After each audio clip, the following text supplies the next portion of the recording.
হরে কৃষ্ণ, জয় রাধে গোবিন্দ। শুভ সকাল বন্ধুরা। আজ বৃহস্পতিবার, চলো দেখি কি করি। এই যে প্রেসারে জল বসিয়ে দিয়েছি, তার মধ্যে হলুদ দিয়েছি, নুন দিয়েছি, সাদা জিরে দিয়েছি আর কাঁচা লঙ্কা। হলুদ, নুন, সাদা জিরে আর লবণ। এবারে ধনের গুঁড়ো, জিরের গুঁড়ো, ওই কাশ্মীরি লঙ্কার গুঁড়ো আর চিনি।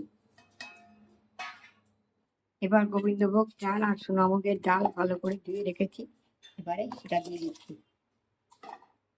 এবারে সর্ষের তেল দিচ্ছি। এবারে ঢাকা দিয়ে দেবো।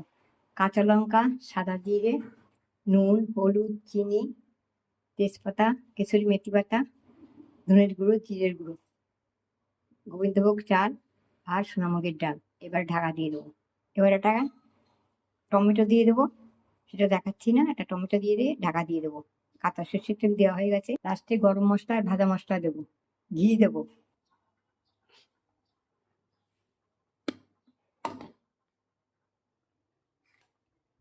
ভাজা মশলা, গরম মশলা, ভাজা মশলা, গরম মশলা দিয়েছি। এবারে আমি 2 চামচ ঘি দিয়ে দেবো। 2 চামচ ঘি দিয়ে দিলাম। এরপরে একটু ওপরে ধনে পাতা কুচিয়ে দিয়ে দেবো নামিয়ে। ভাজা মশলা, গরম মশলা, ঘি দিয়ে দিচ্ছি। এবার আমি নামিয়ে দেবো। হয়ে গেছে। নামিয়ে দিয়ে একটু ধনে পাতা উপরে ছড়িয়ে দেবো। চলো নামিয়ে দিচ্ছি। হয়ে গেছে, আমি নামিয়ে দিয়েছি।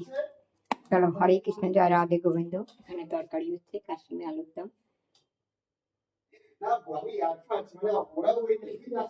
হরে কৃষ্ণ, জয় রাধে গোবিন্দ। চলো, হরে কৃষ্ণ, হরে কৃষ্ণ, হরে কৃষ্ণ।